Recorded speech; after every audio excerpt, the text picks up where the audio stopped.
माता आदिशक्ति उन देवाधिदेव महादेव की सहचारिणी थी, जिन्हें कभी किसी के प्रति आसक्ति नहीं हुई थी। अब उन्हीं महादेव का स्नेह पाकर माता अत्यंत प्रसन्न थी और उसी प्रसन्नता से माता के शरीर से जो दिव्य तरंगे प्रस्फुटित हुईं, उसने अंधकार को दूर कर एक नवीन प्रकाशमय सृष्टि की रचना करने आरंभ कर दी।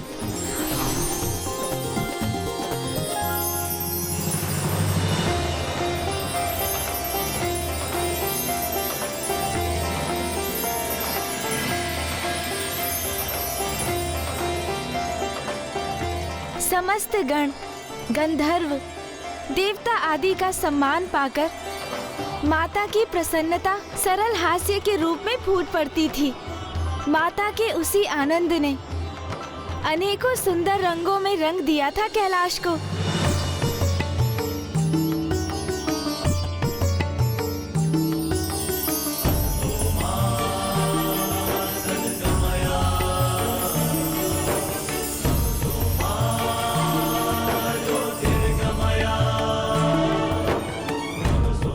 माता के आगमन से समस्त कैलाश में आनंद का नाद गूंज उठा है। ऐसा प्रतीत होता है मानो माता ने एक नवीन कैलाश का सृजन किया हो। मेरी प्रभु से यही प्रार्थना है कि माता सदैव इसी प्रकार से आनंदित रहें, क्योंकि उन्हीं की प्रसन्नता के कारण ही समस्त कैलाश आनंद से झूम उठा है। माता कुष्मांडा की मुस्कुराहट इसकी भी प्रतीक है कि एक नारी की मुस्कान से ही पुरुष का संसार संपूर्णता को प्राप्त करता है। जहाँ नारी प्रसन्न होती है, वो गृह भी प्रसन्नता से परिपूर्ण होता है, और जहाँ नारी दुखी रहती है, उस गृह में सुख और चैन स्थापित नहीं होता। इसलिए नारी को कभी दुखी नहीं करना चाहिए, सदा नारी का सम्मान करना चाहिए। ब्राह्मण देवता, मैं तो अपने पति देव को सदा यही कहती आई हूँ कि अपनी पत्नी को सुखी रखिए, क्योंकि मैं मुस्कुराऊंगी तो राजभवन में सदा प्रसन्नता स्थापित रहेगी।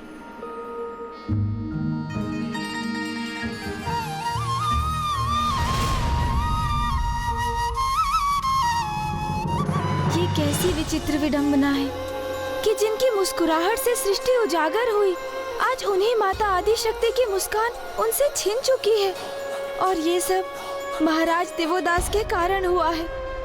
मेरी माँ प्रसन्न नहीं रहेंगी तो काशी में भी कहाँ समृद्धि हो सकेगी।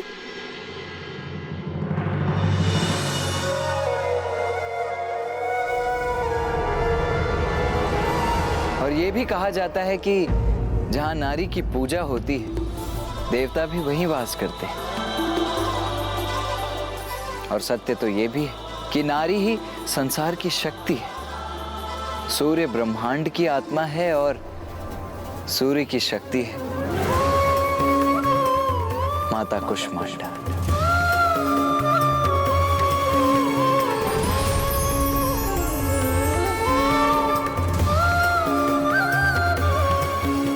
माता कुष्मांडा हृदय के चक्र में वास करती है, जिसे अनाहत चक्र भी कहा जाता है। ये तो सर्वथा उचित है कि माता कुष्मांडा सूर्य के हृदय में निवास करती हैं, इसीलिए वो समस्त ऊर्जा का स्रोत भी हैं। इसीलिए नवरात्रि के चतुर्थ दिवस पूर्ण हृदय से माता कुष्मांडा की पूजा करनी चाहिए। इनकी पूजा से रोग और शोक दोनों का ही नाश होता है तथा आयु, यश, बल और आरोग्य की प्राप्ति होती है, और जीवन काल के उपरांत परम पद की भी प्राप्ति होती है। तो आइए अब हम माता कुष्मांडा की पूजा करते हैं।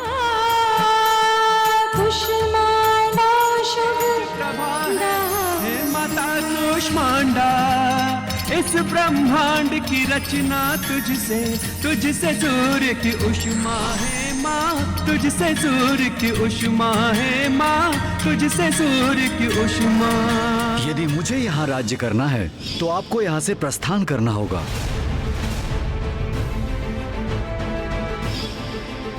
उस दिवस भी जगत पिता महादेव मुझे ऐसे देख रहे थे जैसे अपने प्रिय पुत्र को देख रहे हों। जब अनाहत चक्र निर्वाध रूप से कुंडलिनी की ऊर्जा से प्रकाशित होता है तो तब व्यक्ति अपने अहंकार के भाव से पूर्णतः रिक्त होकर संबंधों की असीम गहराइयों को समझकर उन्हें स्वीकार कर लेता है। जैसे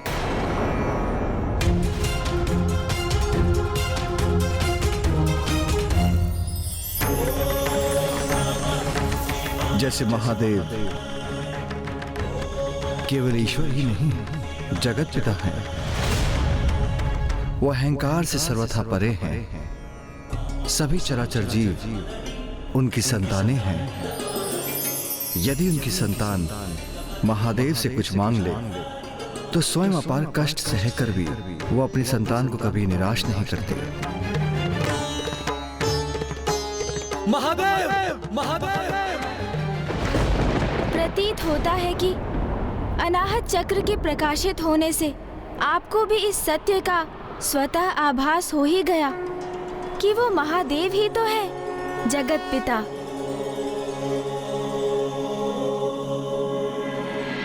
अब हम माता की आरती करेंगे।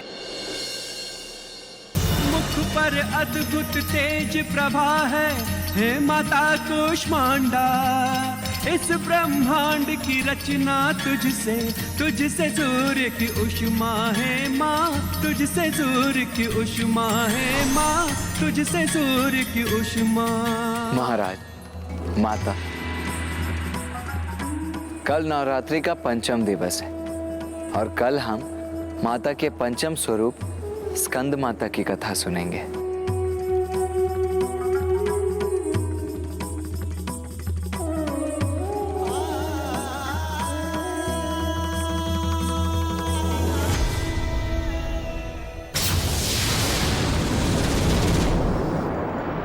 माता, जब प्रत्येक दिवस मैं और भैया महाराज देवोदास और माता सरला को आपकी कथा सुनाते हैं तो हमें इसका एक गहरा आभास भी होता है कि पिताश्री को प्राप्त करने के लिए आपने कितने कष्ट सहे हैं और हम आपकी भक्ति में पूर्ण रूप से डूब जाते हैं। पुत्र, वो कष्ट कहाँ जो मेरे लिए आशीर्वाद बने।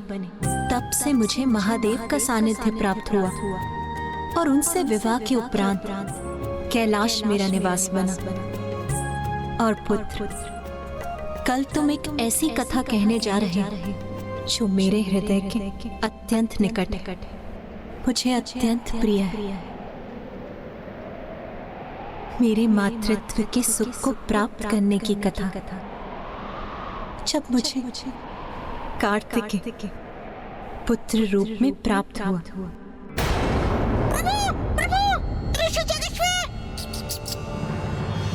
क्या हुआ मूषक जी? क्या हुआ है ऋषिवर को? अरे इसी जगह से नहीं हिल रहे हैं, ना कुछ बोल पा रहे हैं। अब प्रतीत होता है उन्हें कुछ हो गया है प्रभु।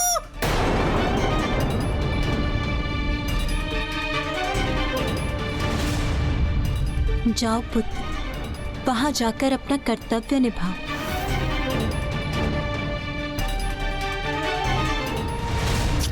आइए प्रभु, देखिए। भैया, ऋषिवर के अभी प्राण शेष है, किंतु ये अस्वस्थ प्रतीत हो रहे हैं। हमें शीघ्र ही धन्वंतरी जी का आवाहन करना चाहिए। उचित है गणेश।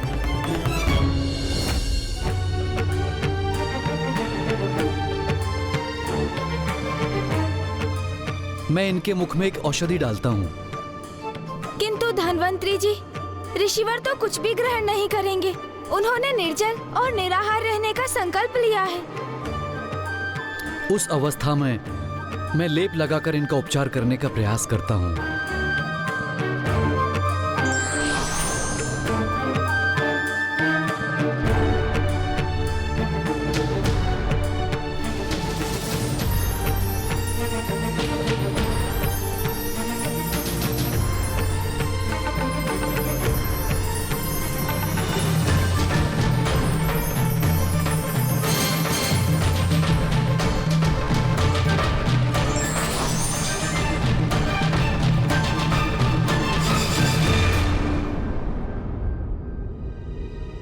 गणेश जी, कुमार कार्तिकेय जी, मैंने इन्हें लेप तो लगा दिया है, किंतु इनकी अवस्था अत्यंत गंभीर है। बस किसी प्रकार ये जीवित वर हैं। पिताश्री के दर्शन करने के लिए ही ऋषिवर के प्राण रुके हुए हैं। यदि पिताश्री ऋषि जगेश्वर की देहावसान से पूर्व काशी नहीं लौटे तो हम पर ब्रह्म हत्या का दोष लग जाएगा। नवरात्रि का आज 5वां दिवस है और आज हम माता के स्कंद माता स्वरूप की उपासना करते हैं।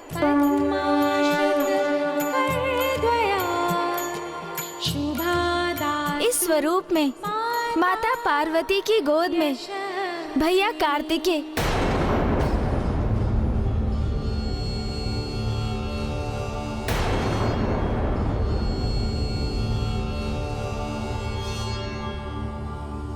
भैया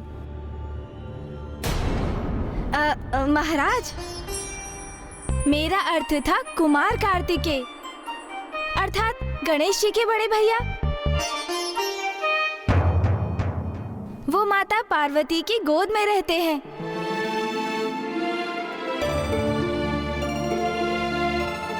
अर्थात माता को इस स्वरूप में मातृत्व सुख प्राप्त हुआ। माता बनने का सुख अवश्य प्राप्त किया उन्होंने, किंतु साधारण नारियों की भांति नहीं। अर्थात माता ने गर्भ धारण कर कुमार कार्तिकेय को जन्म नहीं दिया।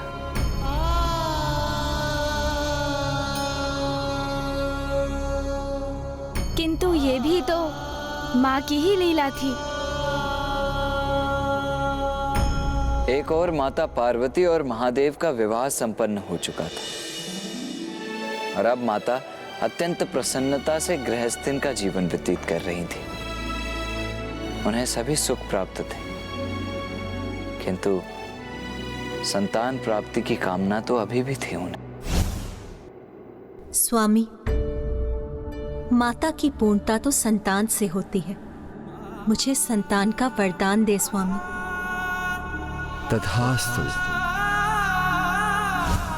और देवताओं को तो इसी क्षण की प्रतीक्षा थी। और अब अंततः उनकी प्रतीक्षा समाप्त होने वाली थी। महादेव और माता पार्वती का वो पुत्र जन्म लेने वाला था जो तारकासुर का अंत करने वाला था। और ऐसा ही होता, किंतु क्या ब्राह्मण देवता? देवताओं ने इसमें एक और अवस्था जोड़ दी। महादेव ने माता पार्वती को संतान प्राप्ति का वरदान दे ही दिया। शीघ्र ही वो एक पुत्र को जन्म देंगी। इसी शुभ घड़ी की प्रतीक्षा तो हम सभी इतने वर्षों से कर रहे थे, क्योंकि अब अंततः उस तारकासुर के आतंक का अंत होने ही वाला है। इंद्रदेव, सूर्यदेव, तारकासुर का अंत तो हो जाएगा, किंतु एक नवीन समस्या का भी जन्म होगा जिस पर अभी तक आपका ध्यान नहीं गया।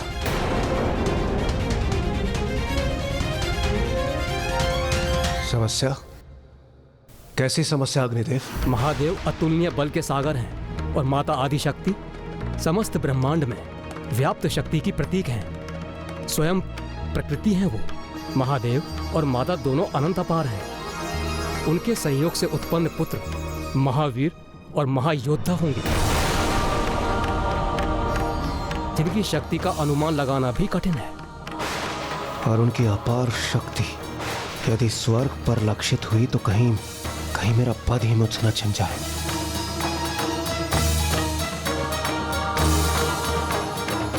इस समस्या का हमें कोई न कोई उचित समाधान ढूंढना ही होगा। तारकासुर का वध करने हेतु हमने स्वयं के लिए एक महासंकट को आमंत्रित कर लिया है।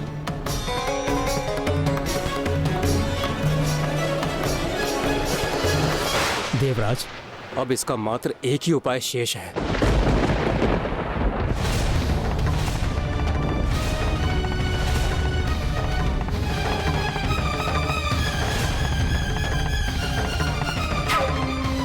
महादेव, तारकासुर के आतंक से हमारी रक्षा कीजिए प्रभु। केवल आप ही का पुत्र उसका अंत कर सकता है। आपका ऐसा पुत्र महादेव जो केवल आप ही के अंश से उत्पन्न हो, जिसमें माता पार्वती की कोई भूमिका और कोई योगदान न हो, कोई भूमिका और कोई योगदान न हो, कोई भूमिका और कोई योगदान न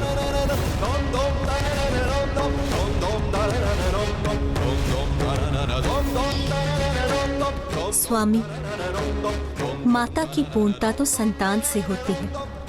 मुझे संतान का वरदान दे स्वामी। तथास्तु, तथास्तु। महादेव, हम पर कृपा कर हमें ये वचन दीजिए कि आपके और माता पार्वती के संयोग से कभी कोई पुत्र जन्म नहीं लेगा। माता की पूर्णता तो संतान से होती है। मुझे संतान का वरदान दे स्वामी।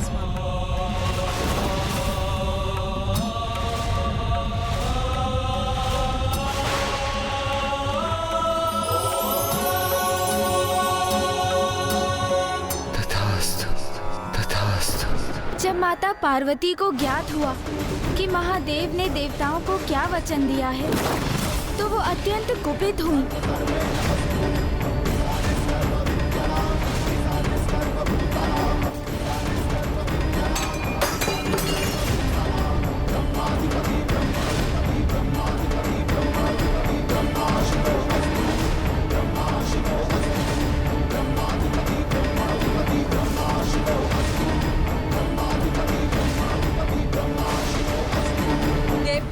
महादेव से ऐसा अनुचित वरदान मांगने का दुस्साहस भी कैसे किया। मैं उन्हें श्राप देती हूँ। आज के बाद देवता भी अपने पत्नियों के योगदान से अपनी संतान की उत्पत्ति के सुख से वंचित रहेंगे।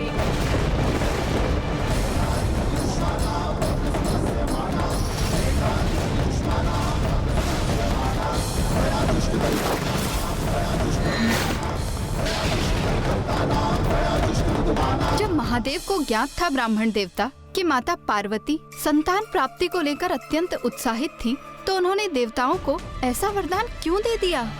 शिवलीला, शिवलीला, शिवलीला। तथास्तु, तथास्तु।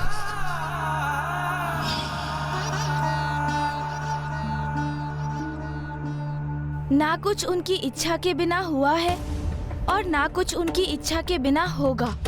अर्थात ब्राह्मण देवता, इस वरदान के पीछे भी महादेव की कोई लीला छिपी हुई थी। आपने सर्वथा उचित समझा महाराज। वास्तविकता में इस घटना के पीछे पूर्व काल में घटित एक प्रसंग था। एक बार महादेव और माता पार्वती भ्रमण कर रहे थे।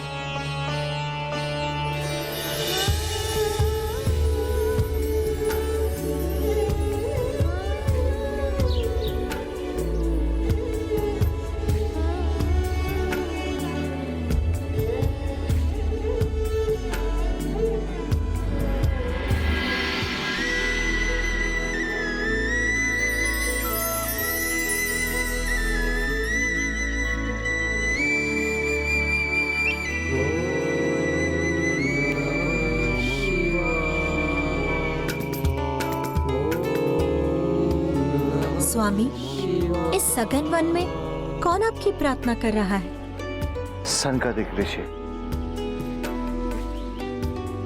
अच्छा, तो अब समझी मैं। मेरे साथ भ्रमण पर निकलना तो मात्र एक बहाना था। वास्तविकता में तो आपको आपके भक्तों से भेंट करने की इच्छा यहाँ खींच लाई। कहिए, उचित कह रही हूँ ना मैं स्वामी? महेश्वरी, भक्त भगवान के दर्शन के लिए जितने आतुर होते हैं, उतने ही आतुर भगवान भी भक्त से भेंट करने के लिए होते हैं। तो चलिए नाथ, मैं भक्त और भगवान के मध्य आऊं, ये मुझे कदापि स्वीकार नहीं।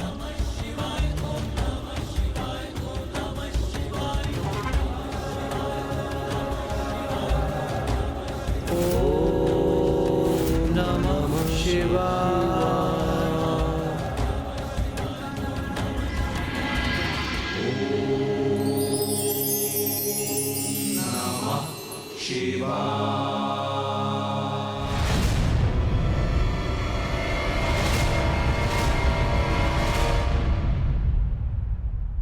हमारी प्रत्येक इच्छा पूर्ण हो यह आवश्यक नहीं, किंतु उसके पीछे अवश्य कोई ना कोई बड़ा कारण छिपा होता है, यह समझने की आवश्यकता है।